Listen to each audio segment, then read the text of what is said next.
बोल के करो।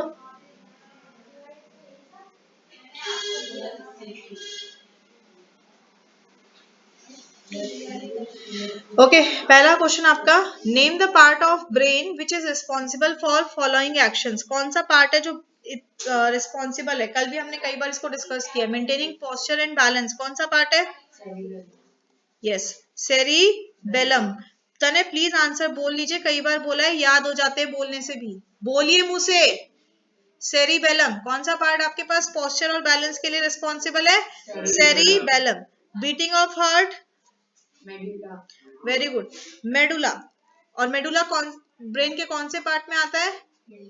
हिंड ब्रेन में आता है आपके पास में। So medulla is responsible for heart beat. Thinking के लिए कौन सा रिस्पॉन्सिबल है?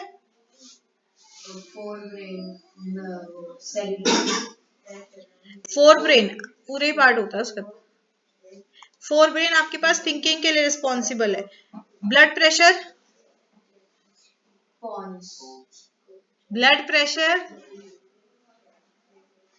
मेडुला मेरे भाई।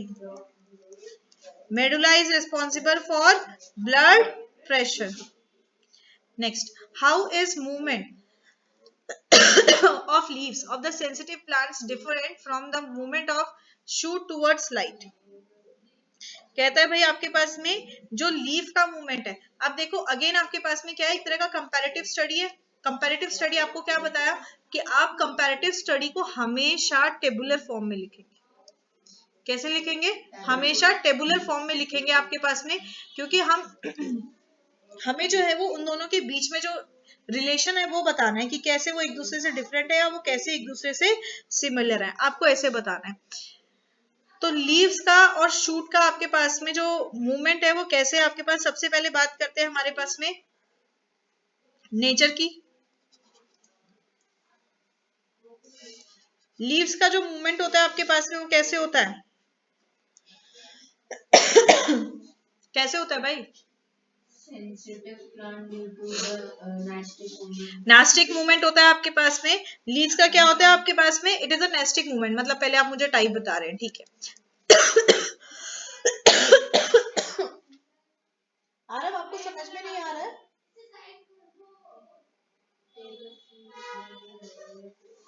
लीव्स आपको क्या शो करते हैं? लीव्स आपको नेस्टिक मूवमेंट शो करते हैं।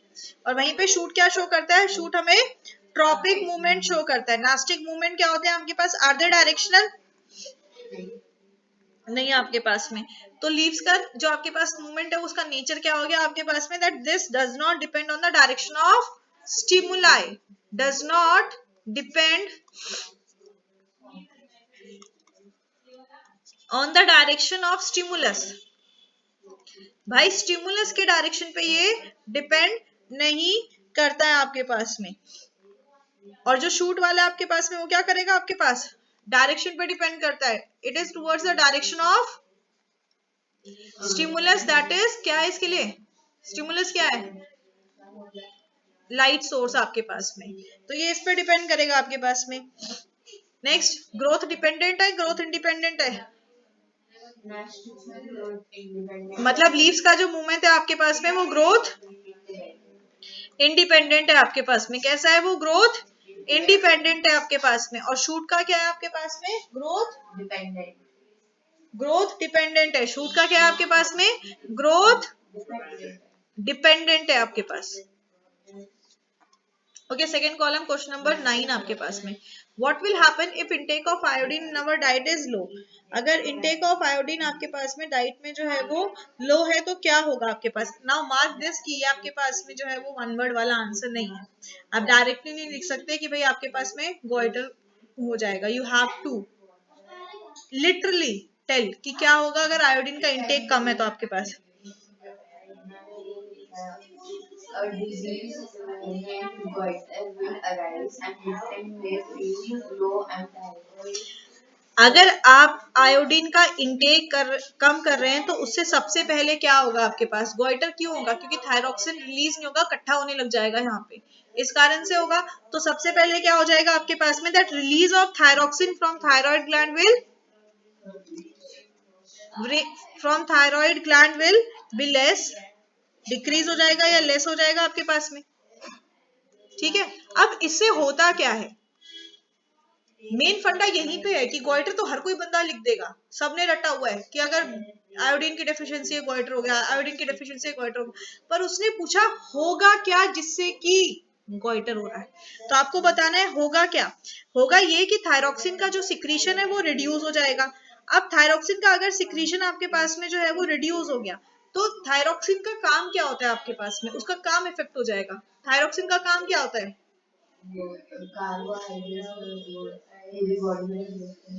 Carbohydrate, protein and fat, fat के मेटाबॉलिज्म के लिए जरूरी होता है, राइट। थायरोसिन का फंक्शन क्या है, it helps in the metabolism of carbohydrate, fat and protein. तो अगर थायरॉक्सिन हार्मोन कम रिलीज हो रहा है तो क्या हो जाएगा आपके पास में, which will effect the metabolism of, which will affect the metabolism of किस किस का, कार्बोहाइड्रेट, यस, जोर से बोलो अब आप भी, कार्बोहाइड्रेट, फैट एंड प्रोटीन। बेटा बोलने से ना चीजें आधी याद हो जाती हैं,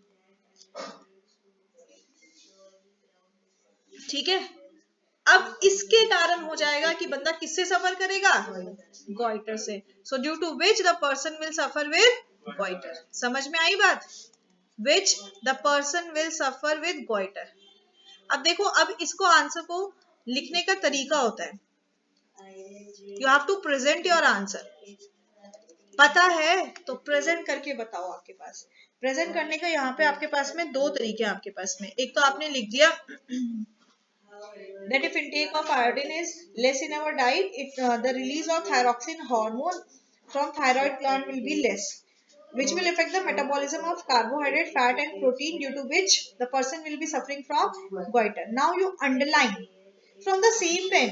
You don't need another pen or a pencil or something scale like that. Just random, जैसे आंसर लिख दिया अंडरलाइन करो, release of thyroxine hormone from gland will be less, and then last underline कर दो कि भाई इससे गोइटर हो जाएगा। दूसरा जो मैं आपको एरो के फॉर्म में लिखाती हूँ, आपने पहले लिख दिया release of thyroxine will be less, arrow बना दिया नीचे, metabolism of fat, carbohydrate and protein will be affected, नीचे person will suffer with goitre. तो दो तरीके लिखने के, हमें अपना सिर्फ पॉइंट हाईलाइट करना है। यहाँ आपकी ग्रामर चेक नहीं होने वाली है, यहाँ आपका सोशल की डेट्स चेक नहीं होने वाली है, साइंटिस्ट का नाम चेक नहीं होने वाला है, only the fact is needed. समझ में आ रही है बात। Next, what is insulin, why are some patients of diabetes treated by giving injections of insulin. कहता है इंसुलिन क्यों होता है, पहले ये बता दो, और फिर ये क्यों इंजेक्शंस देते हैं हम ये बताइए। तो सबसे पहले इंसुलिन क्या होता है, इंसुलिन इज अ हार्मोन, कौन सिक्रीट कर रहा है, वेरी गुड। तो इंसुलिन इज अ हार्मोन, ये हमारे पास बाय बच्चा सिक्रेटेड और प्रोड्यूस्ड बाय पेनक्रियास, ठीक है। तो से बाय बाय, आप सर्कल अंडरलाइन करेंगे आपके पास में क्या, पेनक्रियास को आप अंडरलाइन कर दीजिए, प्रोड्यूस्ड बाय पेनक्रियास आपके पास में, और इसका काम क्या होता है, to control blood sugar level. Yeah, which regulates blood sugar level. क्या करता है ये, which regulates blood sugar level. भाई ब्लड शुगर लेवल को रेगुलेट करेगा, तो you underline this pancreas which regulates blood sugar level. आपके पास में आंसर आपका हाईलाइट हो गया, आपके पास पहला पार्ट हो गया। फिर कहते हैं why are some patients of diabetes, क्यों कुछ पेशेंट्स जो डायबिटीज के होते हैं उनको हम जो है वो इंजेक्शंस देते हैं इंसुलिन के, आप ये बताइए बताइए। The patient which are giving insulin injection may suffer from less insulin secretion. That's why the insulin injection. बेटा वो हमने बता दिया। अब ये जो आप लाइन लिख रहे हो ना, ये again repetition of first line हो गया, इसीलिए मैं डायरेक्ट आंसर नहीं बता रही हूँ, मैं पहले आपसे भी पूछ रही हूँ बेटा आपने क्या लिखा।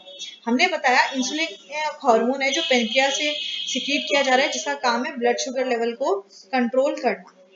अब आप उसी चीज को जो है वो वापस से बता रहे हो कि इंक्रीज, अगर इंसुलिन जो है वो कम सिक्रीट होगा तो इंसुलिन क्या करता है, रेगुलेट करता है ब्लड शुगर लेवल को। वो बताने की जरूरत क्या है, उसका काउंटर बताओ ना क्या होगा। इंसुलिन का काम है कि वो ब्लड शुगर लेवल को कंट्रोल करता है। अगर इंसुलिन का सिक्रीशन नहीं हो रहा तो ब्लड शुगर लेवल क्या हो जाएगा, हाई होगा, लो होगा, हाई।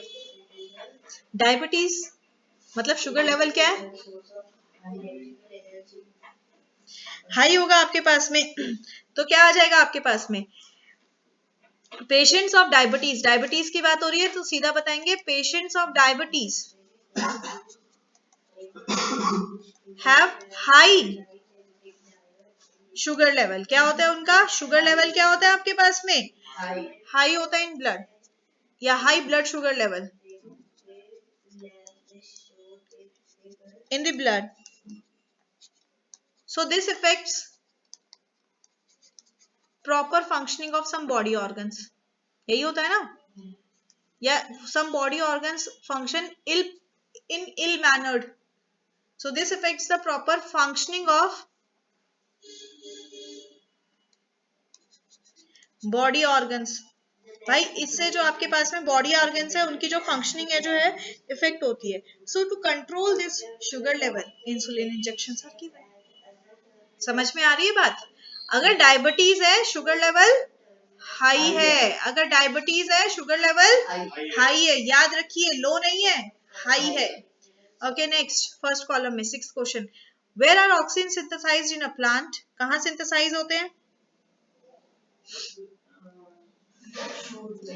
शूट टिप, कहां सिंथेसाइज होते हैं, shoot tip, be precise, shoot tip. Which organ of the plant shows, कौन सा प्लांट का ऑर्गन शो करता है आपको पॉजिटिव फोटोट्रोपिज्म, विच शूट आपको पॉजिटिव फोटोट्रोपिज्म शो करेगा, negative phototropism, sorry negative geotropism, stem, हम कहेंगे स्टेम। शूट तो ग्रोइंग पार्ट है, वो तो ऊपर ही जाने वाला है आपके पास। तो जो स्टेम है आपके पास में, आप मतलब आप शूट भी लिखोगे तो भी it's like depends on the teacher, but यहाँ पे प्रॉपर लिखो स्टेम। शूट लिखना गलत नहीं है, मैं क्या बोल रही हूँ बेटा, शूट लिखना गलत नहीं है आपके पास में, पर शूट में सब आता है, आपका ब्रांचेस आती है, आपके पास सारी चीजें इंक्लूड होती हैं। जो स्ट्रेट एकदम ऊपर जा रहा है वो क्या है, स्टेम। ब्रांचेस तो कुछ नीचे डाउनवर्ड भी आ रही हैं, पत्तियां नीचे भी आ रही है आपके पास, तो स्ट्रेट ऊपर क्या जा रहा है आपके पास में, स्टेम, जिसमें 100% एक्यूरेसी है, मैं आपको वो बता रही हूँ।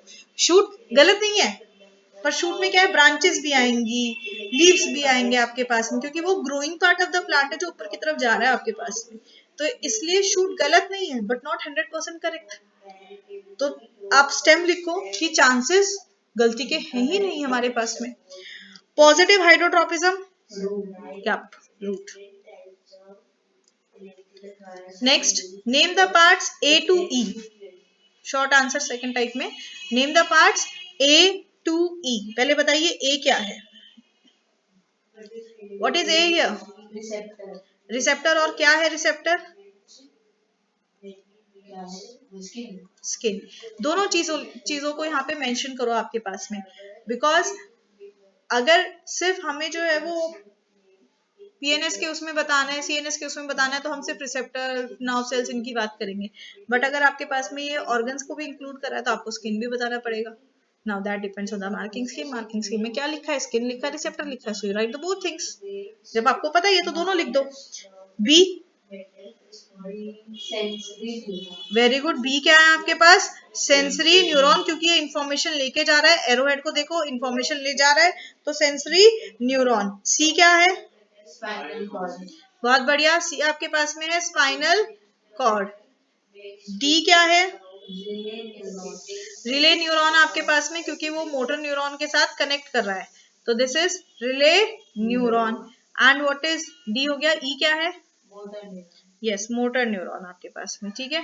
ए टू ई बता दिया हमने। अब इसका नेक्स्ट पार्ट क्या है आपके पास, what is the term given to the sequence of events occurring in the diagram, क्या टर्म बोलते हैं हम इसको, reflex action. Sequence of events बोल रहा है आपके पास, रिफ्लेक्स एक्शन। अगर पाथ बोलता तो आर्क। अगर पाथ की बात हो रही है आपके पास में तो रिफ्लेक्स आर्क है आपके पास, पाथ की बात हो रही है तो क्या है आपके पास में, रिफ्लेक्स आर्क है। अगर बात हो रही है आपके पास में, अगर आपके पास बात हो रही है कि भाई हमारे पास में ये जो भी डायग्राम आपके पास में हो रहा है ये पूरा हमारे पास क्या शो कर रहा है, तो हम बोलेंगे कि भाई वो क्या है, याद रहेगी बात। चलिए बहुत अच्छी बात है, अगर याद रहे तो।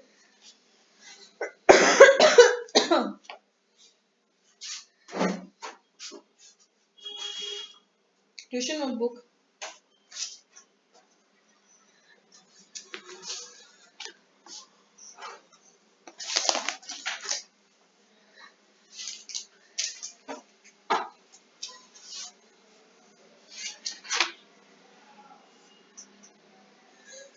फोर सिक्स 10 11 10 11 पहले ये लिख के दिखाओ। Next 7th, name the hormone secreted in scary situation by animals. Question कहाँ है?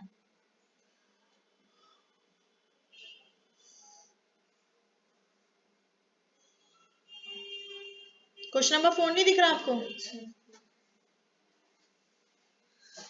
Question number 7, name the hormone secreted in scary situation by animals. भाई जानवर कौन सा हार्मोन सिक्रेट करता है आपके पास में स्कैरी सिचुएशन में, बताइए। हाँ, ये मत सोचो भाई हमने तो इंसानों का पढ़ा है, भाई इंसान भी तो एक तरह का जानवर ही है, तो उससे कंफ्यूज नहीं होना है। एड्रेनालाइन, एड्रेनालाइन हार्मोन सिक्रेट करता है, right 3 responses which enable the animal body to deal with it, बताइए। Increase heart beat, increase blood pressure, increase breathing. Very good. Heart beat 3 point में आप लिखेंगे, हार्ट बीट आपके पास में इंक्रीज हो जाती है, दैट मीन हार्ट बीट आपके पास में फास्टर हो जाते हैं आपके पास में, और ब्रीदिंग रेट फास्ट हो जाता है, ब्रीदिंग रेट इंक्रीज हो जाता है, और ब्लड प्रेशर उसी में आ गया। Blood of the digestive system, blood to the digestive system, अब इसको समझना, ये बहुत इंपॉर्टेंट पॉइंट है आपके पास में। Blood to the digestive system and skin is reduced.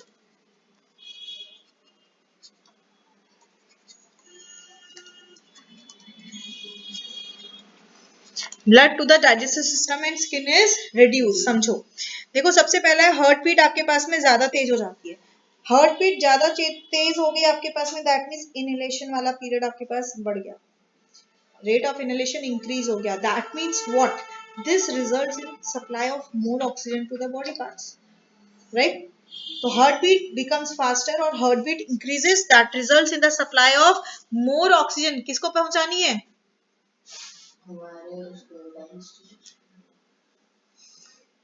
Muscles को यार। इमरजेंसी में कौन काम करेगा भाई, तेरे पीछे कुत्ता पड़ा है तो तेरा स्टमक काम करेगा दौड़ने के लिए, तो तेरे लेग्स काम करेंगे, और वो कब होंगे? जब contraction and expansion of muscles तेजी से होगा। जब हम बोल रहे हैं कि हार्ट रेट हो रही है, तभी समझा रही हूँ मैं इसलिए तुझे।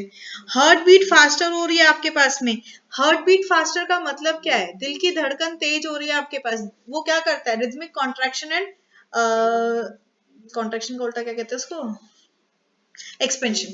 रिदमिक कॉन्ट्रैक्शन एंड एक्सपेंशन आपके पास में जो हो रहा है वो बहुत तेजी से हो रहा है। हार्ट का काम क्या होता है? वो जब लबडब करता है तो वो खून भेजता है लंग के पास में, जहां से एल्वलीज से ब्लड जो में ऑक्सीजन डिफ्यूज होता है। तो अगर वो ज्यादा तेजी से लबडब कर रहा है, तो ज्यादा तेजी से खून लंग्स के पास पहुंच रहा है, वो ज्यादा तेजी से आपके पास में ऑक्सीजन को डिफ्यूज कर रहे हैं ब्लड में, मतलब inhalation and exhalation period also increased, sorry decrease, मतलब जो रेट ऑफ इनहेलेशन है आपके पास में वो बढ़ गया। भाई पहले आप अगर 1 सेकेंड में आप 10 सांसें ले रहे थे, तो अब आप 1 सेकेंड में 20 ले रहे हो, हाँ या ना? तो हार्ट बीट फास्टर हो जाती है आपके पास में, जिसका रिजल्ट क्या होता है? जिसका रिजल्ट ये होता है दैट, इसका रिजल्ट क्या आपके पास में? Resulting in supply of more oxygen. Oxygen तो पहले भी सप्लाई हो रही है ना, अब क्या हो रहा है? Supply of more oxygen. भाई किसके पास? मसल्स के पास में, ऑक्सीजन टू मसल्स। समझ में आई बात? भाई supply of more oxygen to muscles में, ज्यादा ऑक्सीजन आपके पास में मसल्स के पास में जा रही है। समझ में आई? अब लबडब से क्या हुआ? ब्रीदिंग रेट इंक्रीज हो गया भाई हमारे पास में। तो ब्रीदिंग रेट इंक्रीज से होने से क्या हो रहा है आपके पास में? वो जो आपके पास अभी बताया आपको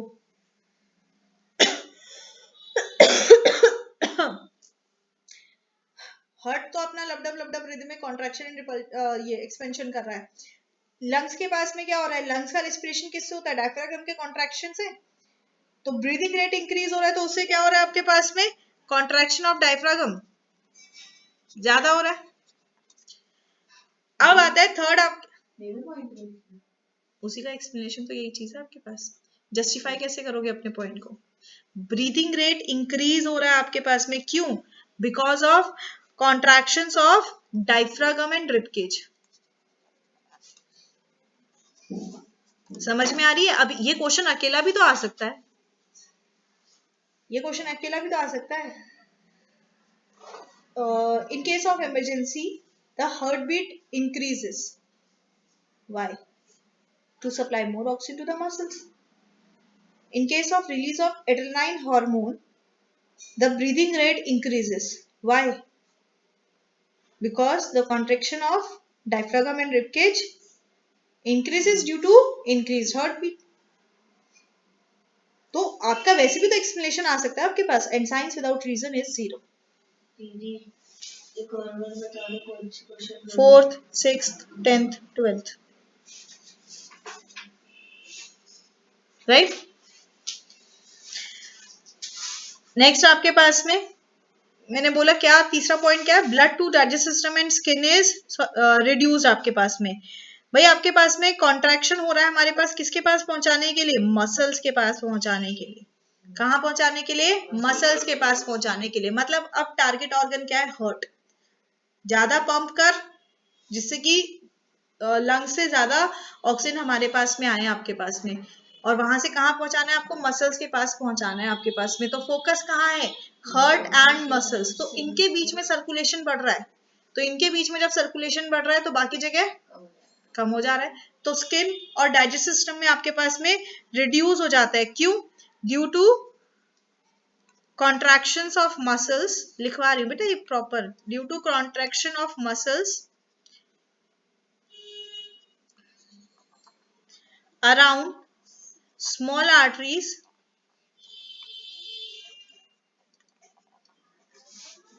in target organs। Target organs मतलब जहां पे भी आपको अपना रिस्पॉन्स पहुंचाना है। याद रहेगी बात, चलिए बहुत बढ़िया। नेक्स्ट इसी के नीचे वाला देखो, कहता है लेबल द एंडोक्राइन ग्लैंड्स। हम कई बार कर चुके हैं एंडोक्राइन का, लेबल करना है। सबसे पहले ए बताओ क्या है,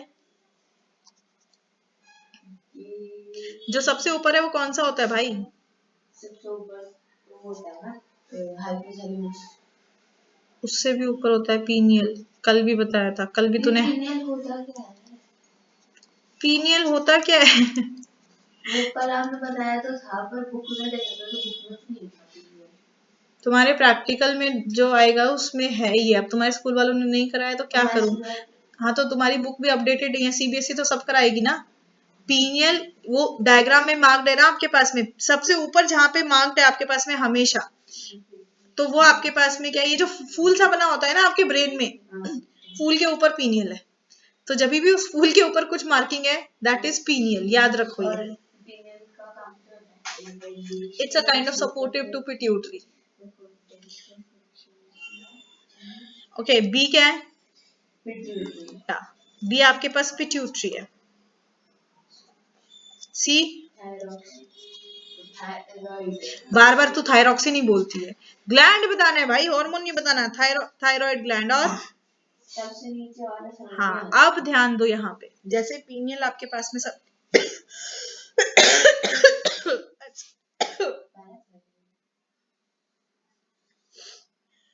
कल हमने किया था इसमें हाइपोथैलेमस किया था आपने, राइट।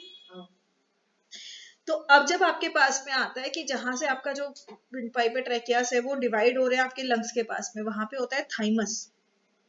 क्या होता है आपके पास में, थाइमस आपके पास में। अब ये एनसीईआरटी में नहीं है आपके, पर ये बोर्ड में आते हैं आपके पास में, क्योंकि ये आपके जो लैब मैनुअल होती है ना उसमें पूरा प्रॉपरली ये होते हैं। अब वो आपको अगर प्रैक्टिकली लैब में ले जाके दिखा रहे हैं, करा रहे हैं, तो दैट्स अ डिफरेंट थिंग। अगर नहीं करा रहे हैं तो भी आपने ये चीज जो है वो याद रखनी है। समझ में आ रही है बात, पक्का। चलिए, थाइमस, थाइमस। और वैसे पीनियल में तुझे बताऊं, पीनियल तेरा बहुत एक्टिव है। नींद बहुत आती है बेटे। हाँ, उसका खुशका भी बहुत ज्यादा है। पीनियल मेलाटोनिन हार्मोन को सिक्रीट करता है। मतलब तुम्हें इतना डिटेल में जाना नहीं है, वो तो तूने पूछा इसलिए बता रही हूँ। पीनियल आपके पास में मेलाटोनिन हार्मोन को सिक्रीट करता है आपके पास, जो आपकी स्लीप वेक साइकिल को कंट्रोल करता है।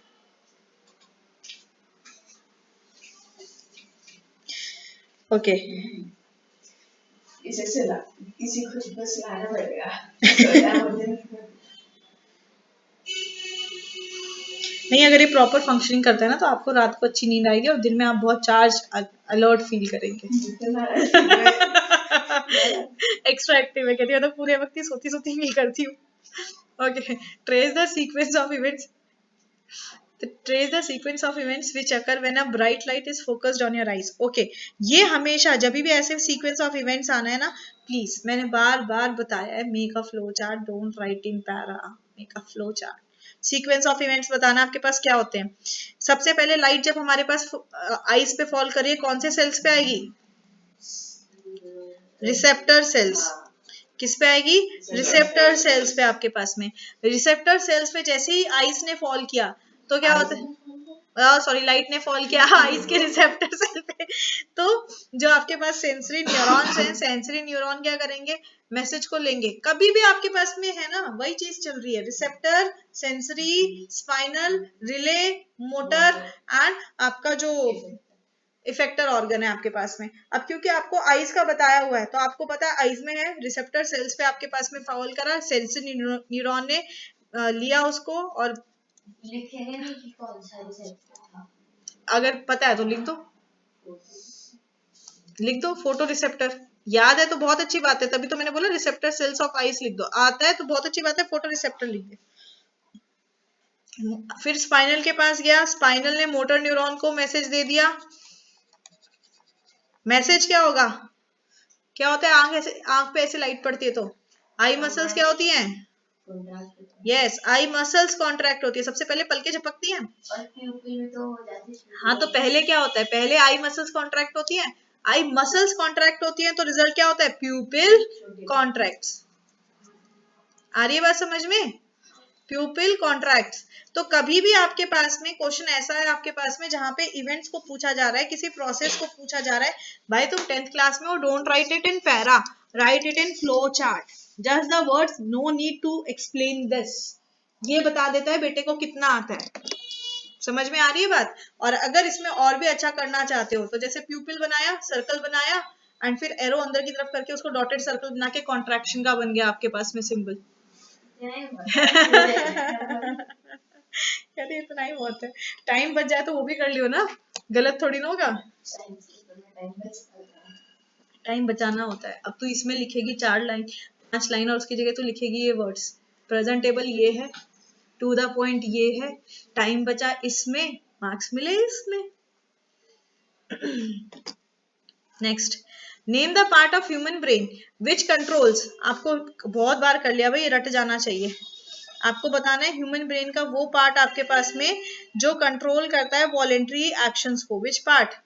Fore brain. कौन सा पार्ट? Forebrain. Involuntary hindbrain, involuntary hindbrain. Okay, write the function of PNS, name the components of this system stating their origin. तो सबसे पहले पीएनएस का बताओ फंक्शन क्या है?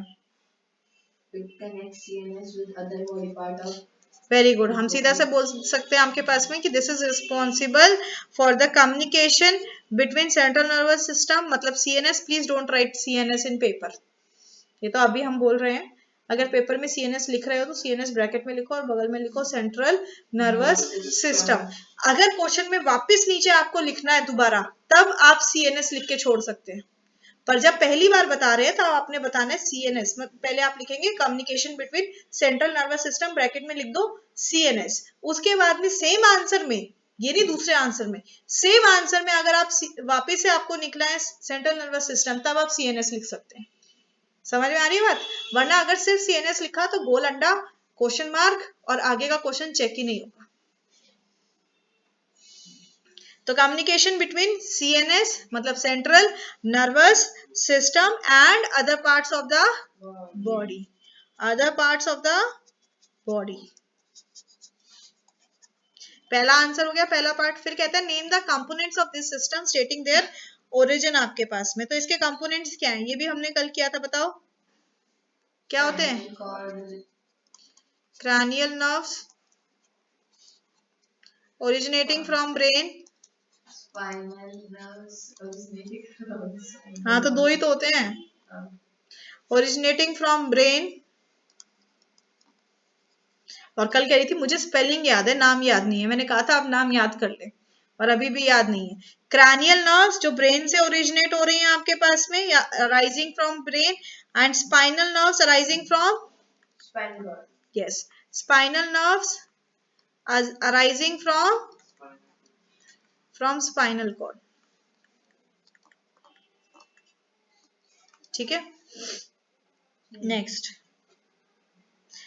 List in tabular form 3 distinguishing features between cerebrum and cerebellum. Very important, क्योंकि तुम लोग अक्सर कंफ्यूज रहते हो क्या सेरिबेरम में लिखना है, क्या सेरिबेलम में लिखना है। तो बहुत इंपॉर्टेंट है आपके पास में, और डिफरेंस भी आ सकता है, एंड इवन योर प्रैक्टिकल में भी पूछा जा सकता है अगर वाइवा हुआ तो अगेन जब आप कंपेयर करेंगे तो कई बार बताया कॉन्ट्रास्टिंग आपके पास रहना चाहिए, जो एक में बताया वही दूसरे में बताएंगे। सबसे पहले लोकेशन की बात करते हैं आपके पास में। सेरिबेरम कहाँ होता है,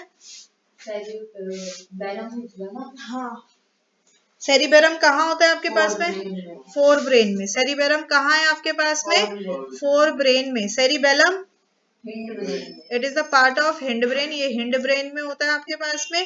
फंक्शन क्या है सेरिबेरम का, या तो पर इसको थोड़ा सा बताओ। Initiates intelligence, memory and one more thing, very good, voluntary movements आपके पास में। इट क्या करता है, initiates intelligence, memory and voluntary movements.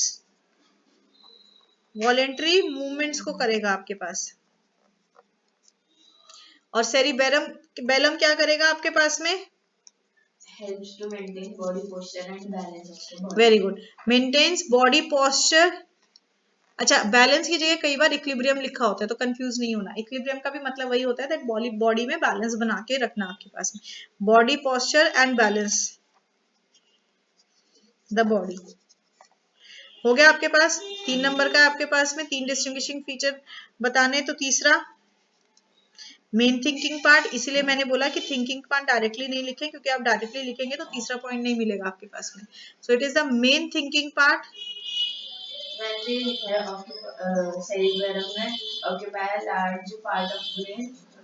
तो वो उसका फीचर थोड़ी ना हुआ, फीचर तो उसकी खासियत है, ये उसकी खासियत थोड़ी ना हुई। It is a main thinking part of brain आपके पास में। और इसके लिए क्या होता है आपके पास, ये प्रिसाइजेशन में मदद करता है। It helps in the precision of voluntary actions, precision of voluntary actions. मतलब आप एग्जाम्पल में अगर लिखना चाहो तो आप एग्जाम्पल में लिख सकते हो कि जैसे आप चल रहे हो तो ये आपको वॉक, एक स्ट्रेट लाइन में वॉक करने में मदद करता है। जैसे जब बच्चा छोटा होता है, उसका सेरिबेलम पूरा डेवलप नहीं हुआ है, तो वो आड़ा तेजा, 2 पैर इधर रखे 2 पैर उधर रखे, वो वैसे चल रहा है।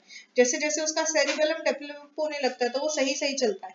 मतलब जिसका जो मूवमेंट है, वॉकिंग सही नहीं है, तो सेरिबेलम की डेवलपमेंट सही नहीं है आपके पास में।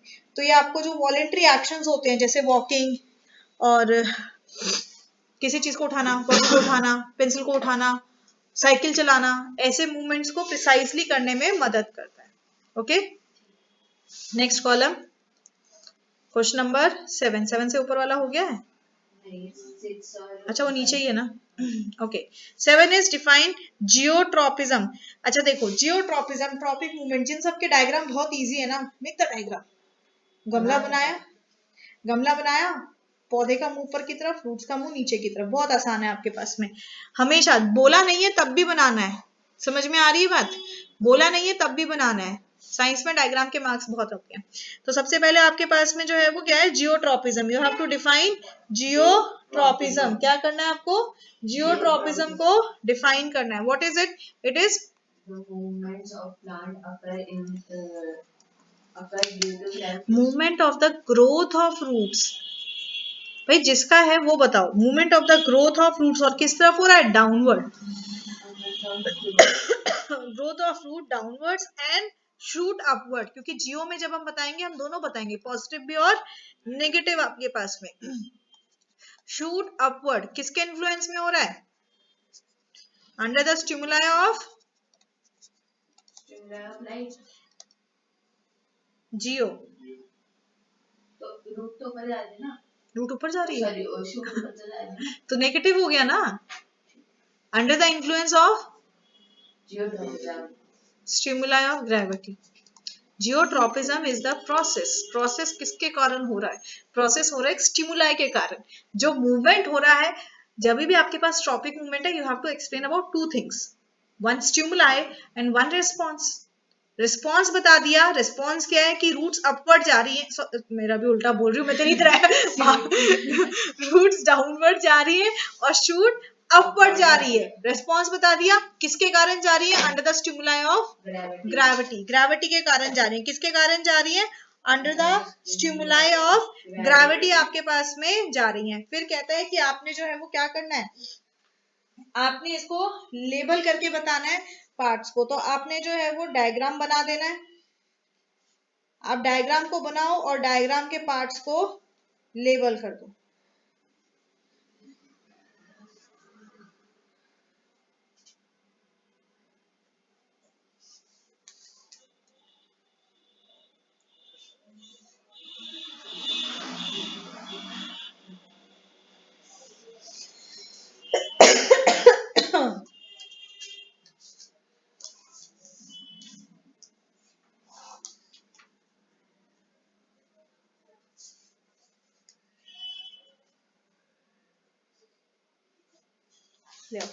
ये और करो, ठीक है। Next, explain the directional movement due to growth in response to touch in pea plant. ये बताइए, अब ये बहुत इंपॉर्टेंट है, पिछले से पिछले साल आया था।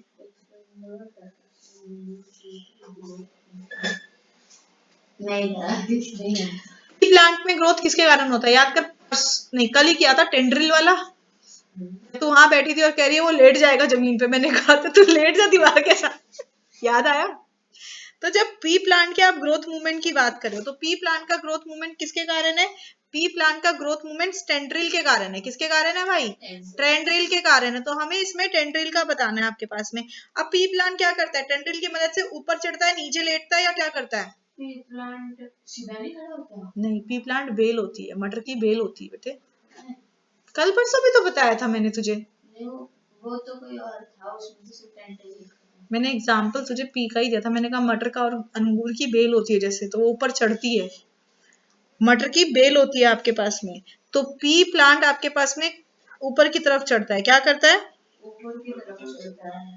पी प्लांट क्लाइंब्स अप, कहाँ? या तो दूसरे प्लांट पे या फिर फेंसेस पे। कहाँ जाएगा? या तो दूसरे प्लांट पे या फिर फेंसेस पे आपके पास में। सो क्या हो जाएगा आपके पास में? ये हो जाएगा that P plants climb up other plant और फेंसेस।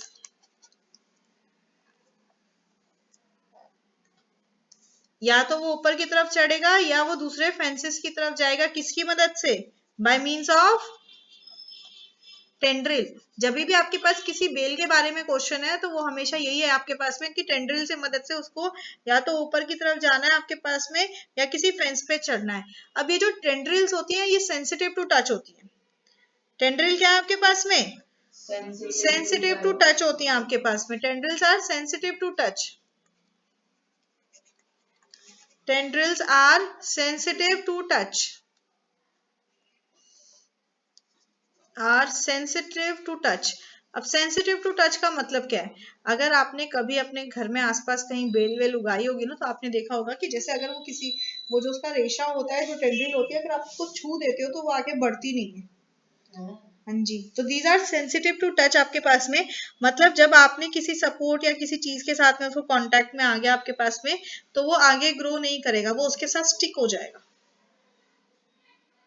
मतलब अगर वो यहाँ तक, मतलब एक फेंस है वहां पे, वो ऐसे ऐसे करके चढ़ गया पूरा, तो वो आगे ग्रो नहीं करेगा, मतलब और नहीं चढ़ेगा। टेंड्रिल ग्रो नहीं करेगा आगे। जैसे एक ब्रांच है, ठीक है, अब वो टेंड्रिल जहां से ओरिजिनेट हो रही है, अगर टेंड्रिल जहां से ओरिजिनेट हुई है, नोड के पास से, एंटी नोड के पास में, जहां से भी वो टेंड्रिल आपके पास में ओरिजिनेट हुई है, तो वहां पे जो एक उसकी टहनी निकली है, उसमें मान ले 4 पत्ते थे उस सपोर्ट से जाने से पहले, तो वो 4 पत्तों वाला जो है वो तो आगे बढ़ेगा आपके पास, पर जो टेंड्रिल है वो फर्दर ग्रो नहीं करेगा। जैसे उसको कोई सपोर्ट मिल गया, वो लिपट के वहीं रुक जाएगा। अब समझी? तो टेंड्रिल की ग्रोथ रुक जाती है वहीं पे। और अगर हम उसे टच करते हैं तो फिर वो सेंसिटिव टू टच है ना आपके पास में, कि उसको ये लगता है कि हाँ मेरे को अब सपोर्ट मिल गया, मुझे बस यहाँ पे कर्ल हो जाना है। क्या क्या बोली तू? बोलियो किसकी? तू जाके उसको टच कर रही थी रोज? नहीं, मतलब मैं इसे हम टच करते थे, आगे बढ़ने से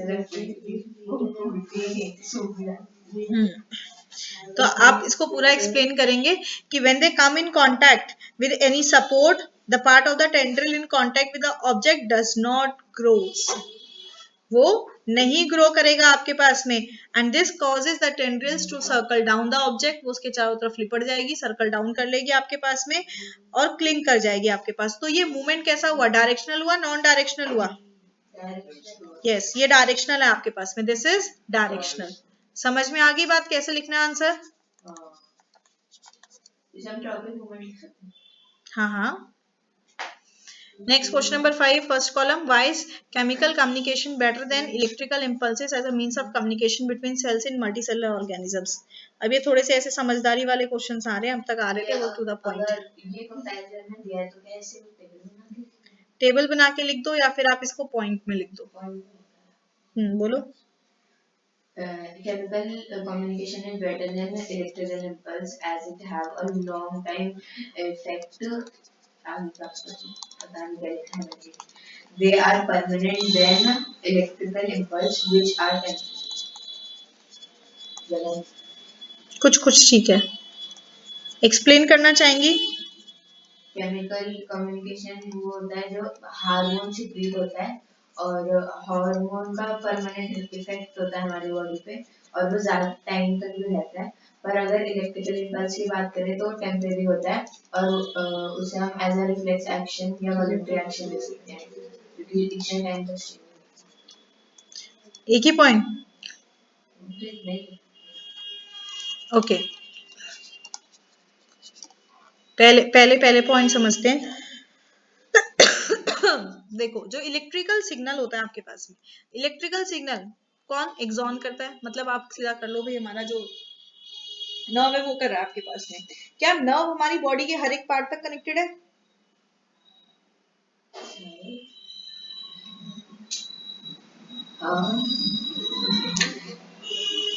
नर्व्स बॉडी के हर एक पार्ट तक कनेक्टेड नहीं होते आपके पास में भाई। मसल्स में देख, मसल्स में आपके पास में लीवर तक कोई मैसेज पहुंचाना है नहीं है ना आपके पास में। तो सबसे पहला पॉइंट इसका ये, they have limited access. Electrical जो इम्पल्स होता है आपके पास, दैट हैज लिमिटेड एक्सेस। क्यों? क्योंकि वो सिर्फ उनके साथ कनेक्टेड है जो हमारे न्यूरॉन्स के साथ, मतलब हमारे नर्वस सिस्टम के साथ में कनेक्टेड है। आ रही बात समझ में? जबकि हम अगर केमिकल कम्युनिकेशन की बात करें तो केमिकल कम्युनिकेशन हर एक, क्योंकि वो किसमें हो रहा है? ब्लड में हो रहा है आपके पास में, तो हर एक सेल तक पहुंचा सकते हो उससे आप मैसेज को।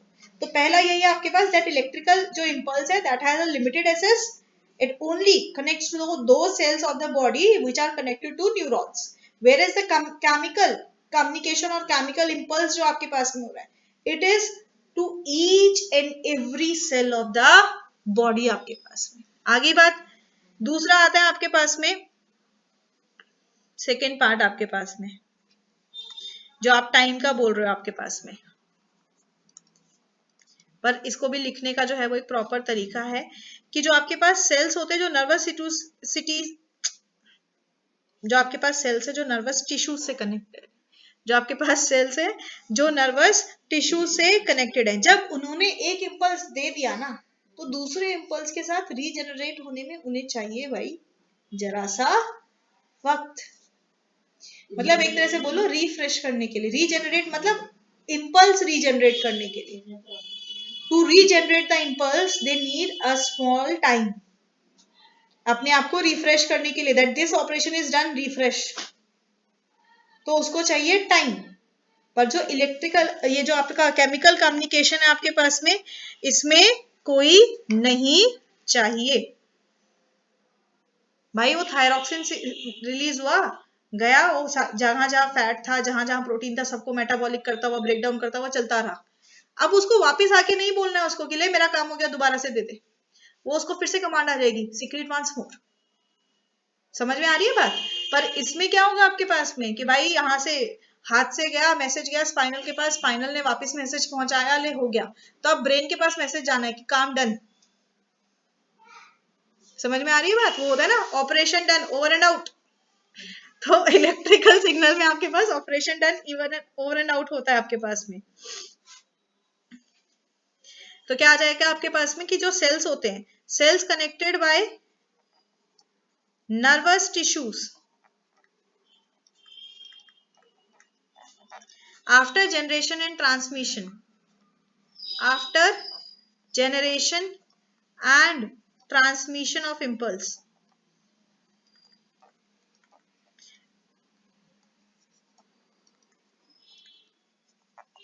take some time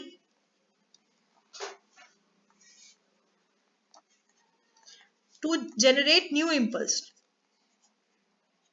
to generate new impulse, whereas no such time is taken in chemical communication। समझ में आई बात? यहां से आ रहे हैं थोड़े से टू द पॉइंट से अलग क्वेश्चन आपके अंडरस्टैंडिंग के, तो इनको ध्यान से समझिए। फिर वही आ गया, give an example of each, I get bored by these questions यार, पर क्या करूं, कराना तो है मुझे आपको। ओके, पॉजिटिव फोटोट्रोपिज्म, किसी की भी shoot towards light, not only sunflower, किसी की भी शूट टुवर्ड्स लाइट। आप पर्टिकुलरली सनफ्लावर बोल रहे हैं, चलो कर लो, कोई नहीं, दिक्कत नहीं है। नेक्स्ट, अवे फ्रॉम लाइट या टुवर्ड्स अर्थ। नेगेटिव कैसे बताओगे उसको? नेगेटिव इसलिए अवे फ्रॉम लाइट या फिर टुवर्ड्स ग्रेविटी बताओ। पॉजिटिव जियोट्रोपिज्म, स्टेम, नहीं come on, sorry roots, growth of root towards, growth of roots towards gravity. Negative, इसमें आएगा स्टेम, शूट ग्रोइंग, शूट में आएगा स्टेम पाएगा, oops I'm so sorry, stem growing, upward direction against gravity, yeah, stem growing away from gravity। hydro, roots towards the water, yes, roots towards source of water, roots towards source of water। chemo, growing of food, pollen tube, chemo only one, उसको याद रखो, दिमाग में बिठा लो आपके पास में। Growth of pollen tube, growth of pollen tubes towards towards ovule.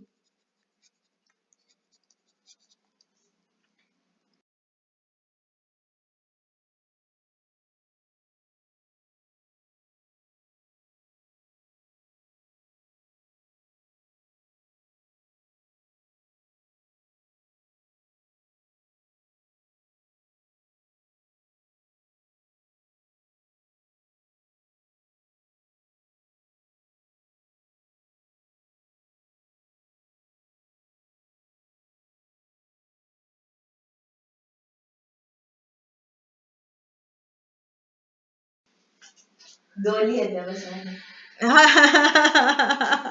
Oh my God, 10 रुपए ले लिए मैंने। कितना स्केरी लुक है भाई। Okay, next, state the function of plant hormones, name 4 types of plant hormones. Plant hormones का function बताना है आपको, और फिर आपको जो है वो बताने।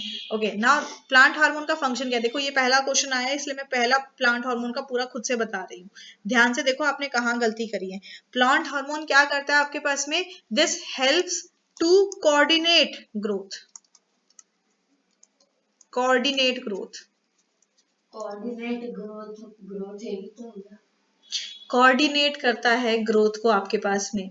मतलब अगर बेंडिंग हो रहा है तो उसको पता है कि मुझे डार्कर साइड में लेके शिफ्ट होके फिर मुझे उसको इलोंगेशन ऑफ सेल करना है। अगर वो मेच्योर हो रहा है तो उसको पता है मुझे विल्टिंग करना है, मुझे रोकना है उनके इलोंगेशन को। तो that is a coordinated action आपके पास में। तो ये ग्रोथ को कोऑर्डिनेट करता है क्योंकि ये इनहिबिट भी करेगा और फैसिलिटेट भी करेगा। समझ में आ रही है बात? तो दोनों को बताना है तो कोऑर्डिनेट ग्रोथ। इसीलिए मैंने कहा प्लांट हार्मोन का पहला क्वेश्चन इतना एक्सप्लेन वाला आया, तो मैं बता रही हूँ ध्यान से एक एक पॉइंट को समझो। तो प्लांट हार्मोन का फंक्शन क्या है? It helps in coordinate growth, development. कहाँ चला गया मेरा? मच्छर घूम जाता है हमारा। है बेटा? मच्छर घूम जाता मच्छर growth, development and responses in environment, तीनों काम करता है ये। ठीक है, क्या करता है? Coordinate growth, development and responses to, या रिस्पॉन्सेस इन इन्वायरमेंट। इन्वायरमेंट में जो भी स्टिमुला है आपके पास में उसको रिस्पॉन्स करने का काम भी यही करता है आपके पास। ठीक है, डिफरेंट टाइप्स ऑफ क्या है आपके पास में? सबसे पहला आता है ऑक्सीन। ऑक्सीन, गिबरेलिन और ऑक्सीन क्या करता है? ऑक्सीन कंट्रोल करता है आपके पास में ट्रॉपिक मूवमेंट्स को, ग्रोथ रिलेटेड मूवमेंट्स को। हाँ बेटा, इधर लिखा है name for different types of, ये हमने लिखा है एक्सप्लेन। कंट्रोल्स द, एक सेकेंड रुक जा, बता रही हूँ। Controls the tropic movements of plant, movements of plant आपके पास में इन रिस्पॉन्स टू, कौन कौन से होते हैं? Response to light, gravity, touch. कैसे? ये इलोंगेशन करता है। ऑक्सीन कभी भी रोकेगा नहीं, क्या करेगा? बढ़ाएगा। Gravity by elongation of cell, by elongation of cell. दो चीजों से पता चलता है। एक तो ये क्वेश्चन कौन सा है बेटा? कौन सा टाइप है? शॉर्ट आंसर टाइप 2, मतलब 3 नंबर वाला आपके पास में। दूसरा, पहले पार्ट में आपको फंक्शन पूछा है प्लांट हार्मोन का, तो आप सेकंड वाले में भी जब चारों के नाम लिखोगे, 1 लाइनर में, 2 लाइनर में, आप उसके फंक्शन बताएंगे। इसलिए क्योंकि उसने लिखा है प्लांट हार्मोन्स, हम ना उसके हार्मोन का नहीं बता रहे। हमने एक बता दिया कंट्रोल करता है, वो कोऑर्डिनेट करता है ग्रोथ को, कोऑर्डिनेट करता है आपके पास में रिस्पॉन्सेस को। कैसे? ऐसे। समझ में आई बात? दो चीजों से पता चलता है, एक तो मार्क्स से और दूसरा इससे। दूसरा है गिबरलिन। गिबरलिन क्या करता है भाई? Stimulate stem elongation, stimulates stem elongation, और एक और चीज होती है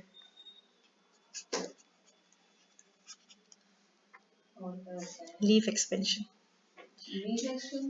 leaf and leaf expansion. Stem elongation के लिए रिस्पॉन्सिबल है आपके पास में, लीफ के एक्सपेंशन के लिए रिस्पॉन्सिबल होता है। शॉर्ट नोट में सबसे पहले दिए हुए हैं ये। साइटोकिन्स क्या करेगा?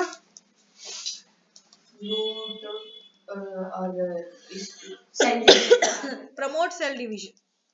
मैंने क्या बोला? एक एक लाइन में, दो लाइन में बता दो। प्रमोट सेल डिवीजन आपके पास में। एंड एब्सिसिक हार्मोन, या ये स्ट्रेस हार्मोन है। एब्सिसिक एसिड, चार बोले, चार ही कर दे। इनहिबिट्स ग्रोथ, नहीं मैं तो करा देती हूँ, पर तो फिर बोलेगी कि जैसे चार ही कुछ है। करेंगे, अभी मेरी यहाँ जगह खत्म होगी, आगे आएगा तब। Growth in different parts of plant body, inhibits growth in different parts of plant body. भाई प्लांट की बॉडी के जो अलग अलग पार्ट्स की ग्रोथ है उसको इनहिबिट करता है। लास्ट पेज है?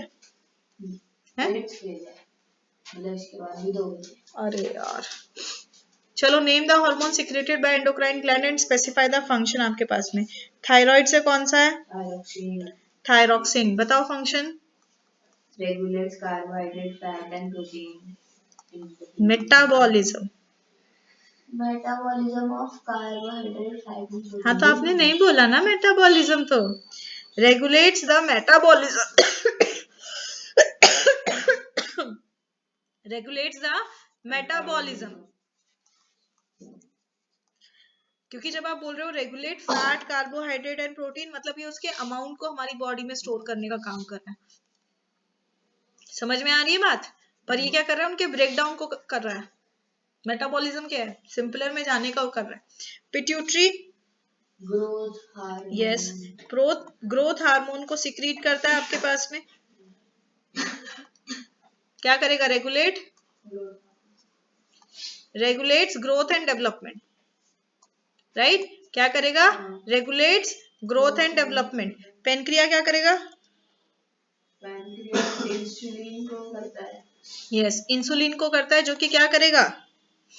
Regulates blood sugar level. Regulate क्या करेगा? बेटा आप लोग भी बोलो, क्या दिक्कत है? जोर से बोलोगे तो याद भी हो जाएगा। मेरे को इतनी खांसी आ रही है फिर भी तुम्हारे लिए जोर से बोलो, तुम्हारे कानों तक जाए, तुम्हारी नींदें टूटे। जोर से बोलो आंसर को। जयकारा तो नहीं लगवा सकती मैं, क्वेश्चन आंसर ही करा रही हूँ तो क्वेश्चन आंसर ही करेंगे। जय माता दी तो नहीं करवा सकती यहाँ पे। Next question number 11। We are advised to take iodized salt in our body by doctors, justify its importance. क्या करेंगे बेटा? देखो, जस्टिफाई इट्स इंपॉर्टेंस अभी हमने जो किया था ना ऊपर, कि भाई अगर आयोडीन कम ले रहे हो तो क्या होगा आपके पास, सेम चीज बतानी है आपके पास में। पर आप इसको जो है वो पॉइंट में बताओ आंसर को, क्योंकि 3 नंबर का क्वेश्चन है, तो आप इसको पॉइंट में बताओ। क्यों? अगर आप आयोडाइज्ड सॉल्ट लोगे तो क्या होगा? Metabolism of carbohydrate. वो किसके कारण होता है मेटाबॉलिज्म? थायरोक्सिन के कारण। तो ये क्या करेगा? ये उसके सिंथेसिस के लिए जरूरी, essential for the synthesis of thyroxine hormone. पहला पॉइंट क्या हो गया भाई? This is essential for synthesis of thyroxine hormone. फिर क्या हो जाएगा भाई? ये रेगुलेट करेगा, regulates carbohydrate, fat, protein metabolism, right? जिसके कारण क्या होता है आपके पास में? बैलेंस ग्रोथ होती है। समझ में आ गई बात? Okay, next question number 2, second column में।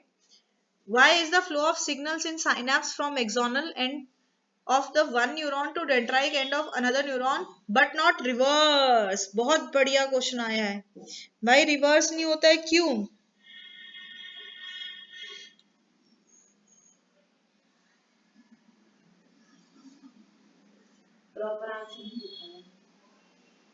क्यों? चलिए प्रॉपर आंसर मैं बताती हूँ आपको, और इसको लर्न कर लीजिएगा आपके पास में। क्या होता है आपके पास में कि जैसे ही इलेक्ट्रिकल सिग्नल आपके पास एक्सॉन के पास पहुंचा, तो वहां पे क्या होता है आपके पास में कि वो एक केमिकल सब्सटेंस को रिलीज करता है। पढ़ा है ना हमने साइनेप्स में आपके पास में, कि जैसे ही आपके पास में क्या होता है आपके पास में, when an electrical signal reaches axonal and, it secretes या it releases a chemical substance। ठीक है, ये केमिकल सब्सटेंस आपके पास में जो है वो करता है, जिसके कारण ड्यू टू विच क्या होता है? आगे वाले न्यूरॉन में जाता है। हाँ, due to which it diffuses. किस में डिफ्यूज होगा? क्या है वो next end? Dendritic end. It diffuses to dendritic end आपके पास में of next neuron and generates electrical impulse. ठीक है, next neuron to generate electrical impulse. इतनी चीज समझ में आई? जो साइनेप्स का प्रोसेस है वही प्रोसेस आपके पास में, कि जैसे एक्सोनल एंड आपके पास में है, वहां पे हमारे पास क्या होता है, केमिकल सिक्रीट होता है और ये केमिकल जो है वो डिफ्यूज होके जाता है, जिसको डेंड्राइट एंड एब्जॉर्ब कर लेता है और फिर वो इलेक्ट्रिकल इंपल्स क्रिएट करता है। मतलब जरूरी क्या है, जरूरी है केमिकल का सिक्रीशन होना, जरूरी क्या है, केमिकल का सिक्रीशन होगा। अब रिवर्स में क्या होगा, अभी तो गया था आपके पास में, कहां से गया था मैसेज, एक्सोनल एंड से गया था आपके पास, मतलब nerve ending, right, nerve ending से एक्सॉन में गया और एक्सॉन से आपके पास डेंड्राइट एंड में गया आपके पास में। तो यहां पे आपके पास केमिकल सिक्रीशन हो रहा है, पर जब वापस मैसेज आ रहा है तो क्या डेंड्राइट से केमिकल सिक्रीशन होगा, नहीं होगा। तो यही आंसर है आपके पास में कि जब वो जाता है वो एक केमिकल सब्सटेंस सिक्रीज करता है और उस केमिकल सब्सटेंस में डिफ्यूजन ऑफ सिग्नल होता है और वो आगे जाता है और फिर वो इलेक्ट्रिकल इंपल्स में चेंज होता है।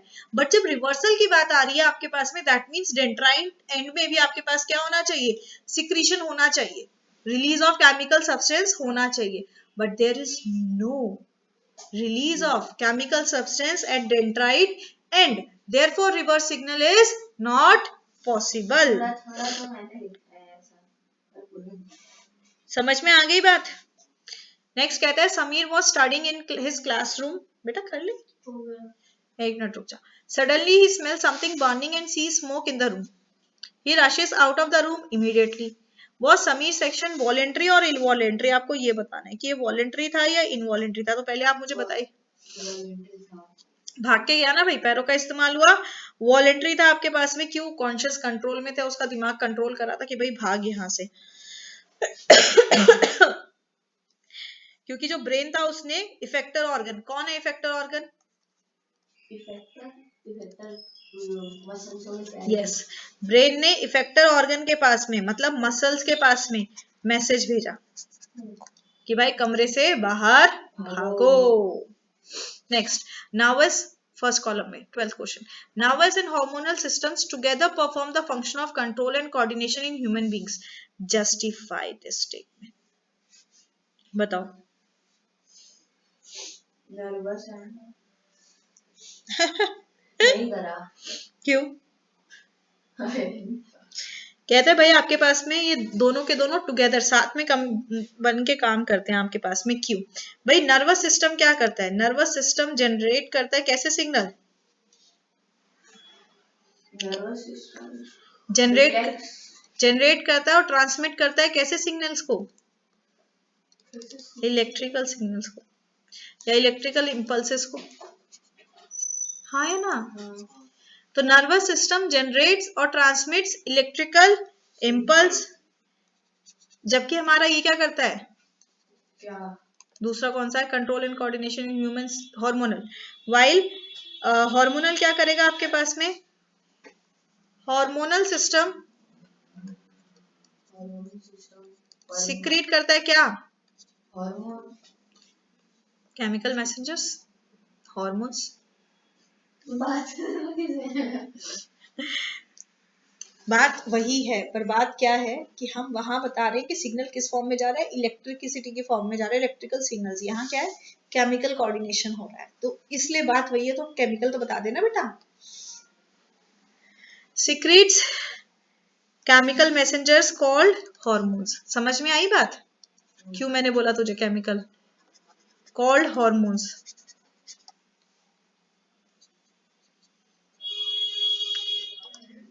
अब कह रहा है जस्टिफाई कर दो आपके पास में, तो जस्टिफाई क्या करना है आपके पास में कि भाई जब आप इमरजेंसी में, जब भी जस्टिफिकेशन आए तो बेस्ट रहता है आप इमरजेंसी सिचुएशन को बता दो।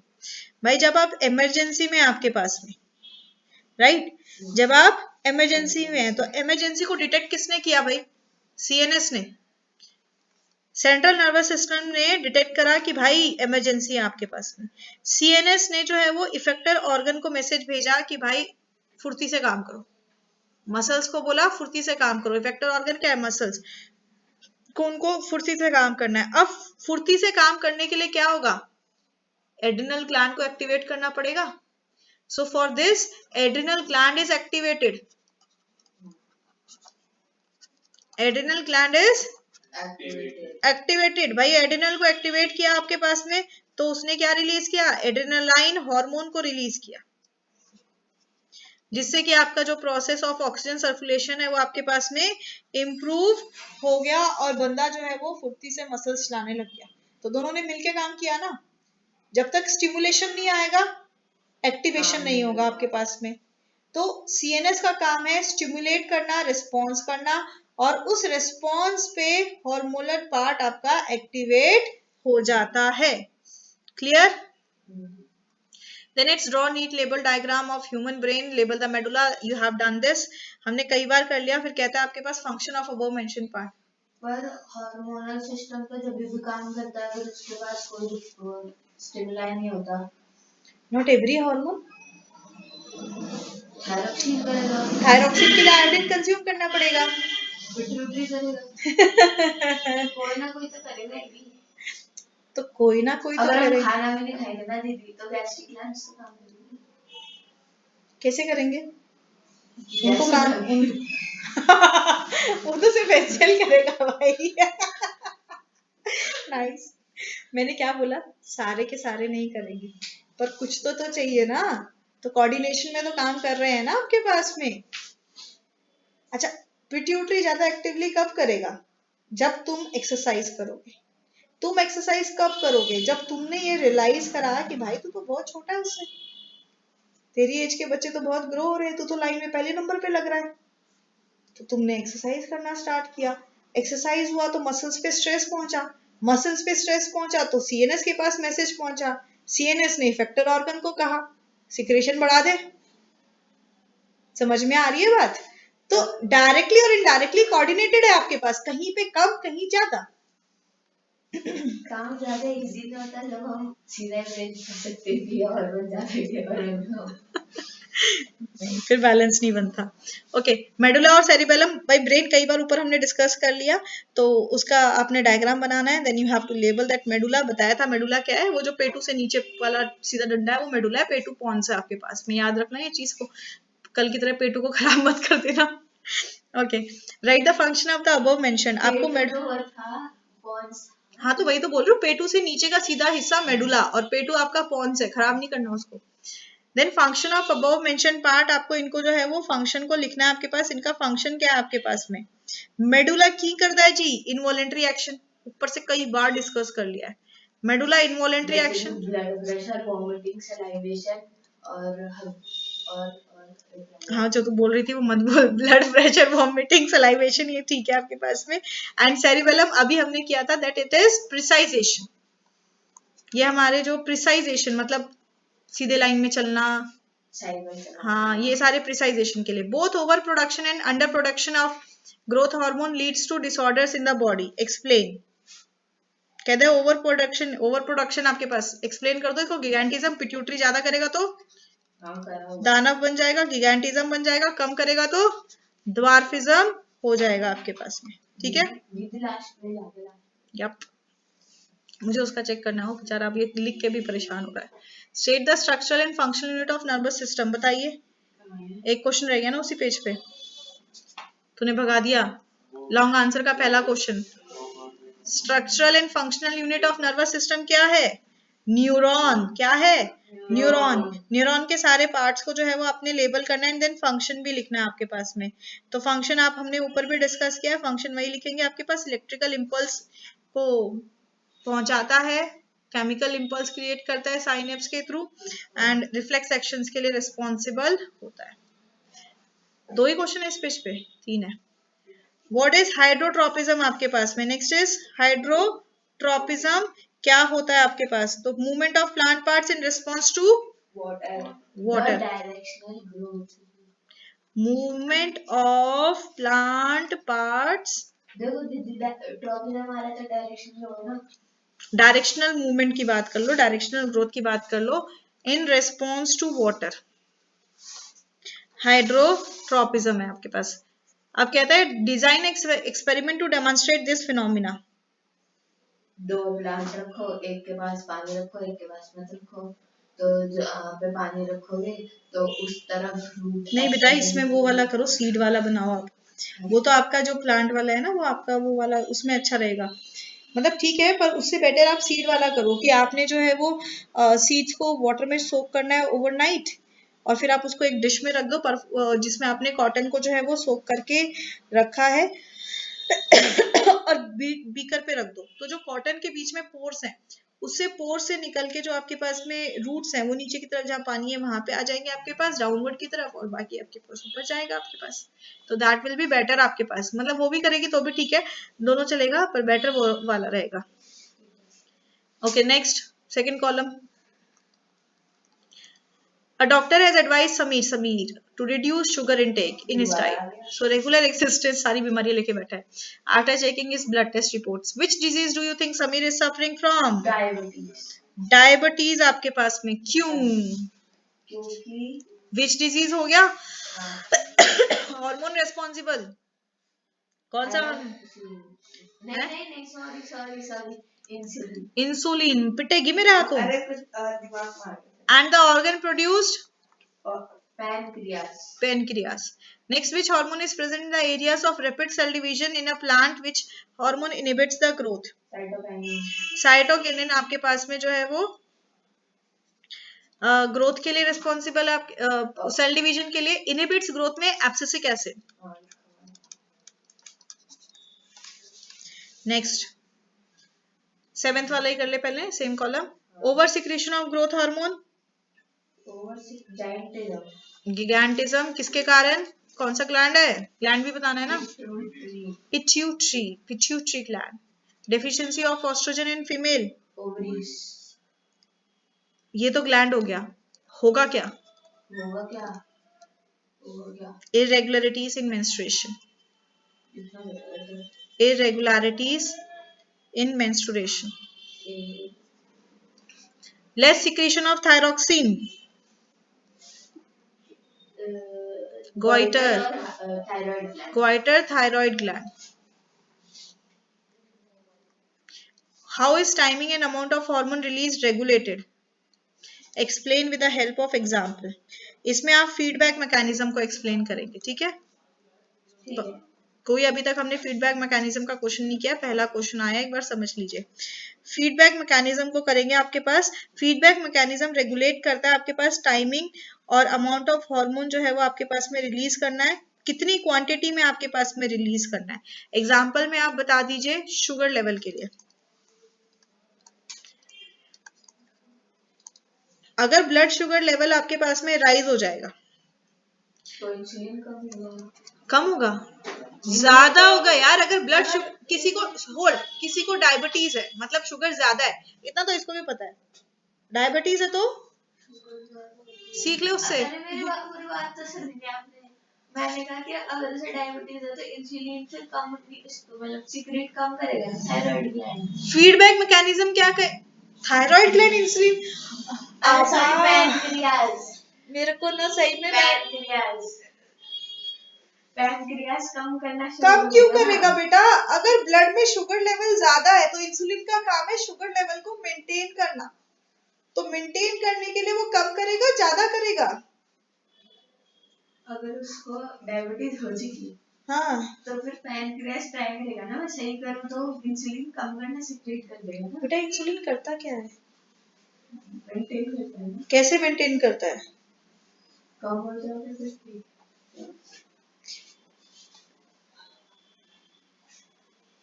थायरॉक्सिन का काम क्या है? कार्बोहाइड्रेट को ब्रेक डाउन करना, फैट को ब्रेक डाउन करना, प्रोटीन को ब्रेक डाउन करना। तो अगर कार्बोहाइड्रेट की मात्रा ज्यादा हो जाएगी तो थायरॉक्सिन क्या करेगा? ज्यादा होगा सीक्रेट या कम होगा? ज्यादा होगा। इंसुलिन का काम क्या है? शुगर को ब्रेक डाउन करना, जिससे कि बॉडी में शुगर का लेवल मेंटेन रहे। अननेसेसरी शुगर है उसको ब्रेक डाउन करके एनर्जी में कन्वर्ट करना नहीं हो रहा आपके पास में, उसको किडनी के थ्रू बाहर निकाल देना। अगर शुगर का लेवल ज्यादा हो गया शरीर में तो इंसुलिन का सिक्रीशन ज्यादा होगा कम होगा? तभी तो अगर किसी का डायबिटीज है, शुगर लेवल ज्यादा है, तो उसको हम इंसुलिन का इंजेक्शन देते हैं। जो आप पहले बोल रहे हो तो उसको इंसुलिन का देना ही नहीं चाहिए। समझ में आ रही है बात? डेफिशिएंसी से शुगर लेवल बढ़ रहा है, तो डेफिशिएंट है तो भाई ज्यादा बढ़ाए प्रोड्यूस करेगा, कम थोड़ी ना करेगा। तो तो ये क्या करेगा, अगर शुगर लेवल इंक्रीज हो गया तो इंसुलिन का सिक्रीशन पेनक्रियास क्या करेगा, बढ़ा देगा, more insulin will be secreted. समझ में आ रही है बात, ताकि शुगर लेवल रिड्यूस हो जाए। याद रहेगा? Last question, and please do revise these यार। List 3 points of difference between, ये हमने किया है पहले, सीएनएस और हार्मोनल का किया है, डिफरेंस किया है 5th पहले कॉलम में, नहीं किया, चलो कर लेते हैं। डिफरेंस बताना है आपको हार्मोनल मैकेनिज्म में और नर्वस सिस्टम में, मतलब नर्वस सिस्टम का मैकेनिज्म बताना है और हार्मोनल का मैकेनिज्म बताना है। तो नर्वस सिस्टम में फंक्शनिंग में कौन आते हैं आपके पास, भाई नर्व इंपल्सेस होती हैं between PNS, CNS and brain, इनके पार्ट्स और इसके ब्रेन के बीच में। और इसमें क्या होता है आपके पास में, एंडोक्राइन सिस्टम पे काम करता है, मतलब हार्मोन और किसके बीच में, ब्लड।